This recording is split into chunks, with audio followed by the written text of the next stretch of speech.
So the prospective depreciation remain like this 5 years. So 5 years minus residual value. Residual value I told you already. எவ்வளவுன்னு பார்த்தீங்கன்னா 60,000 residual value. 60,000 கழிச்சிருங்க. 60,000 கழிச்சுட்டு அப்போ 5,32,000 divided by 5 years. So depreciation எவ்வளவு? 5,32,000 வகுத்தல் 5 இயர்ஸா 1,06,800. 1,06,400.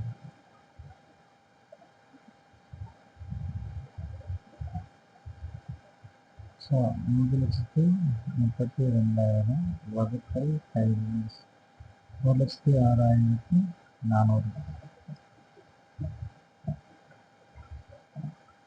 So அதை வந்து ஒரு வருஷம் டெப்ரிசியேஷன் கழிச்சு போனால் எவ்வளோ இருக்கும்? 5,92,200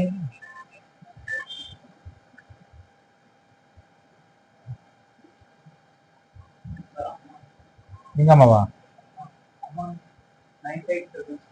பேசுங்க.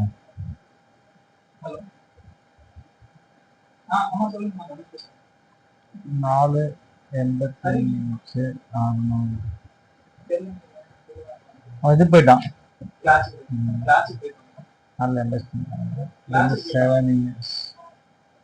7 இயர்ஸ் பார்த்தா 243,000 divided by 7 years 34,714. So industry 2,43,000 minus 34,714. So 208. See, this is the concept. So what is the depreciation prospectus minus, because that is the closing value we have derived 5,92,000 and 2,42,000. First one is 5 years depreciations. After reduced value reduced உங்களுக்கு வந்து 5,32,000 வரும். அது 5 வருஷத்துக்கு கழிச்சா ஒரு வருஷத்துக்கு 1,06,400 depreciation கழிச்சா இந்த அமௌண்ட் வரும் 4,85,600 வரும். அதுவே மெஷின் பிக்கு 2,43,000 7 வருஷத்துக்கு ஒரு டெப்ரிசியேஷன் போட்டு 7 வருஷம் ரிமைனிங் லைஃப் இருக்கணும். டெப்ரிசியேஷன் போட்டால் 34,714. ஸோ அதோட லைஃப் 2,08,286. இதுதான் அந்த கான்செப்ட். ஸோ இப்போ ரிவைஸ்டு வேல்யூ எவ்வளோன்னு சொல்லி பார்க்கலாம். மிஷினரி ஏக்கு வந்து ரிவைஸ்டு வேல்யூ ஒன்று சொல்லியிருப்பாங்கன்னு நினைக்கிறேன். ஸோ 31/3/2022. இப்போ 31/3/2022க்கு நான் கண்டுபிடிச்ச வேல்யூ 4,85,600. பட் இவங்க என்ன சொல்கிறாங்க அப்படின்னு பார்த்தா இந்த ரெக்கவரபிள் மெஷினரி சொல்லியிருக்கிறாங்க. எனது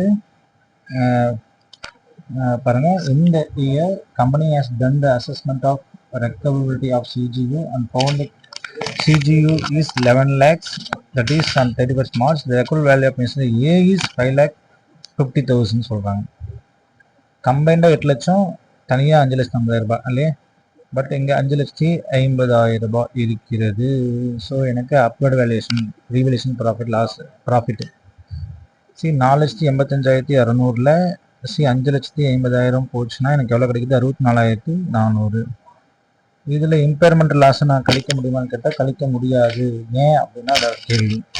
ஸோ மேக்ஸிமம் இம்பேர்மெண்ட் லாஸ் வந்து நான் வந்து இஃப் நோ இம்பேர்மெண்ட் என்னங்க, இஃப் நோ இம்பேர்மெண்ட்டு அப்போ 2031/3/2022 வரைக்கும் நம்ம செக் பண்ணி பார்க்கணும். அப்போ அதோட வேல்யூ எவ்வளோ இருந்துச்சு? ஃபஸ்ட்டு நான் வாங்கினப்போ மிஷினரி எவ்வளோ இருந்துச்சு? இங்கே பாருங்கள், இங்கே இருக்குதா 12 லட்சம் ரூபா. எப்போ வாங்கினேன்? 16. அப்போ டெப்ரிசியேஷன் எவ்வளோ சொன்னீங்க? 1,14,000 எஸ், 1,14,000. எத்தனை வருஷத்துக்கு? 6 இயர்ஸ் போடணுமா? இப்போ 2016, 17, 18, 19, 20, 21, 22. ஸோ 6 இயர்ஸுக்கு. அப்போ 1,14,000 இன்ட்டு 6 இயர்ஸ் போட்டால் 6,80,000 வாங்கிட்டு 4 லட்சம் கழிச்சா 5,16,000 தான் இருக்கணும். எவ்வளோ இருக்கணும்? டெப்ரிசியேஷன் கழிச்சது போக 5,16,000 தான். If no depreciation. சரி, நோ இம்பேர்மெண்ட். அப்போ 5,16,000 தான் இருக்கணும். ஆனால் இங்கே எவ்வளோ இருக்குது? 4,85,600 தான் இருக்குது. ஸோ டிஃப்ரென்ஸ் எவ்வளோங்க? ப்ளஸ் 4,85,600. ஸோ 30,400. அப்போ 30,400 தான் நான் என்ன செய்ய முடியும்? ரிவர்சல் பண்ண முடியும். சி அப்போ what is the revised value அப்படின்னு பார்த்தீங்கன்னா, என்ன ரிவைஸ்டு வேல்யூ நம்ம சொல்ல முடியும்? அது விச் எவர் இஸ் இது ரெக்கவரபிள் அமௌண்ட் நம்ம சொல்கிறோம். ஏன்னா அதுதான் அவன் கணக்கில் கொடுத்துக்கிறான். 5,50,000. எஸ். அப்போ ரெக்கவரபிள் அமௌண்ட். அப்போ இந்த வேல்யூ, ஸோ இந்த value 4,85,000 plus. So maximum reversal எவ்வளவு? 30,400. அப்போ ரெண்டுத்தையும் கூட்டுங்க.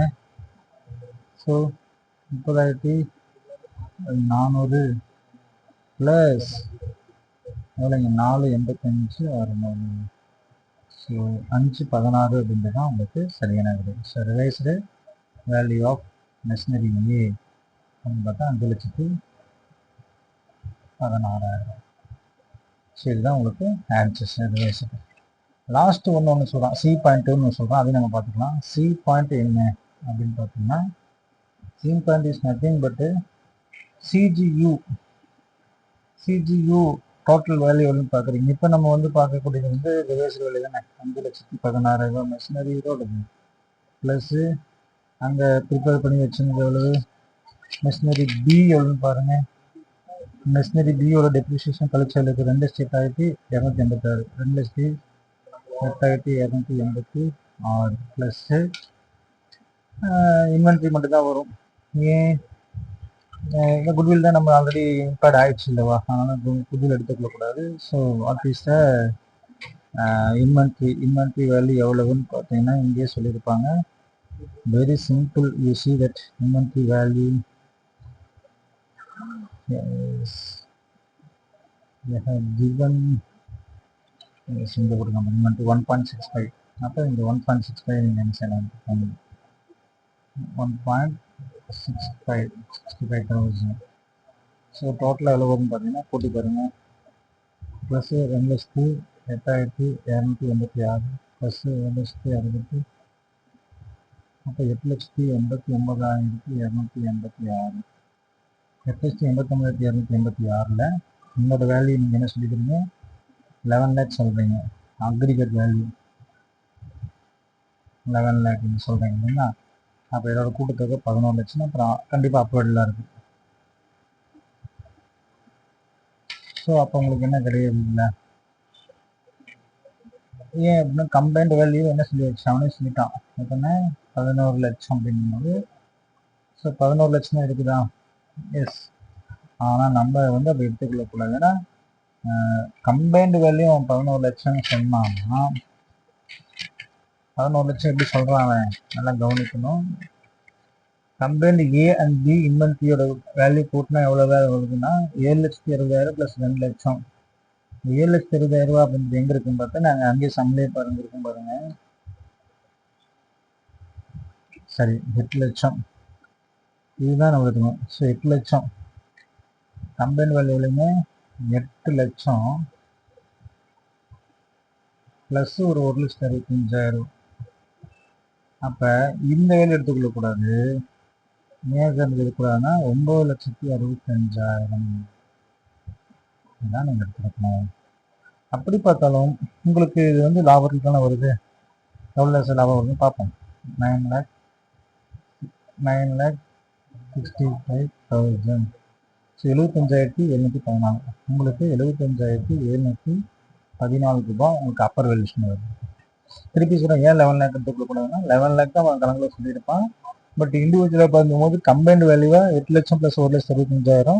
8 லட்சம் அப்படின்றது சேர்த்து அந்த வேல்யூ தான் நம்ம ரெக்கவரில் அமௌண்ட்டாக எடுத்து பார்க்குறோம். அப்போ இது அப்பர் வேல்யூஷன் எவ்வளோ வருதுங்க? 75,714. சரி, 75,714 வந்துருச்சு இல்லைங்களா? சரி, அப்போ இதோடைய உண்மையான வேல்யூ எவ்வளோன்னு பார்த்தீங்கன்னா இப்போ வந்து உங்களுக்கு எக்ஸாக்டாக வந்து தெரிஞ்சு போச்சு. இந்த அமௌண்ட்டு தான் ஆக்சுவல் ரிவர்சல் பண்ண வேண்டியது இதுதான். பட் இதில் வந்து மேக்ஸிமம் இம்பேர்மெண்ட் ரிவர்சல் அப்படின்ற பார்த்தா சிஜி யூனிட் வச்சு தான் நம்ம செக் பண்ணி பார்க்கணும். அப்போ சிஜி யூனிட் வச்சு பார்த்தீங்கன்னா எவ்வளோ வருது பார்த்தீங்கன்னா, அதாவது இம்பேர்மெண்ட் பண்ணுறதுக்கு முன்னால் தானே குட்வில் மட்டும் எடுத்துக்கொள்ளக்கூடாது, குட்வில் தவிர மற்ற எல்லாத்தையும் எடுத்துக்கலாம். அப்போ எப்படி செக் பண்ணி பார்த்தீங்கன்னா you will get an answers. So இந்த இதை உங்களுக்கு புரிஞ்சுக்கணும்னு நினைக்கிறேன். திருப்பி சொல்கிறேன், இந்த கணக்கு ப்ராஸ்பெக்டிவ் டெப்ரிசியேஷன் நம்ம போட்டாச்சு. ப்ராஸ்பெக்டிவ் டெப்ரிசியேஷன் உங்களுக்கு 5,92,000 அதுக்கு 5 இயர்ஸ் டெப்ரிசியேஷன் எடுத்து போட்டு அதோட வேல்யூ கொண்டு வந்துட்டீங்க. ஸோ அதோட ரியலைசேஷன் அமௌண்ட் போட்டீங்க, இன்க்ரிமெண்ட் வருது. இப்போ டெப்ரிசியேஷன் போடாட்டி எவ்வளோ வந்ததுன்னா 5,14,000. ஸோ டிஃபரன்ஸ் எடுத்து பார்த்தா 30,400. ஸோ அது 30,400 எடுத்துக்க முடியும். ஸோ மிச்சம் இருக்குது 64,400. இந்த சிஜி எடுத்து பார்த்தீங்கன்னா சிஜியோட வேல்யூ வந்து இப்போ இருக்கக்கூடிய 31/3/2012 அன்னைக்கு 22 அன்னைக்கு எடுத்து பார்த்தா இந்த வேல்யூல வருது. இதெல்லாம் கூட்டினா 8,83,000 வருது. ஸோ 11 லட்சம் தான் கணக்கில் கொடுத்துருக்கோம், அதை எடுத்துக்கக்கூடாது. அதோட இண்டிவிஜுவல் வேல்யூ 8 லட்சம் ப்ளஸ் 1,75,000. ஸோ 75,714 தான் நீங்கள் என்ன செய்யணும் எடுத்துக்கொள்ளுவது. That is actual reversals. இதில் வந்து மேக்ஸிமம் ரிவர்சல்ஸ் அப்படின்னு பார்த்தீங்கன்னா இது என்னென்ன அந்த மெஷினரி பியோட ஆக்சுவல் வேல்யூ இப்போ இம்பேர்மெண்ட் பண்ணாட்டி எவ்வளோ வந்துருக்கும் நம்ம பார்த்துருந்தோம். ஸோ 2,47,000 சாரி 43,000 வந்துருக்குது. சி இந்த மெஷினருடைய வேல்யூ அதாவது 2,08,286 அப்படின்றது வந்து டெப்ரிசியேஷன் கழிச்சது போக வருதுங்க. சி டெப்ரிசியேஷன் கழிச்சது போக எவ்வளோ வந்துருக்குதுன்னு பார்த்தீங்கன்னா 2,08,286. சி அது வந்து if no impairment is mentioned, so what would be the exact revised value of machineries ன்னு சொல்றாங்க. பட் மெஷினரிஸ் வேல்யூஸ் பற்றி அவங்க எதுவும் அங்கே தரல நான் நினைக்கிறேன். இங்கே பாருங்க, சம்பளம் தான் பார்க்கணும். மிஷினரி ஏபிசி கொடுத்துருக்காங்க, எதுவுமே கொடுக்கல. ஸோ கிட்டத்தட்ட கணக்கு ஒரு 2 சைடு வந்தாச்சு. That's all this some.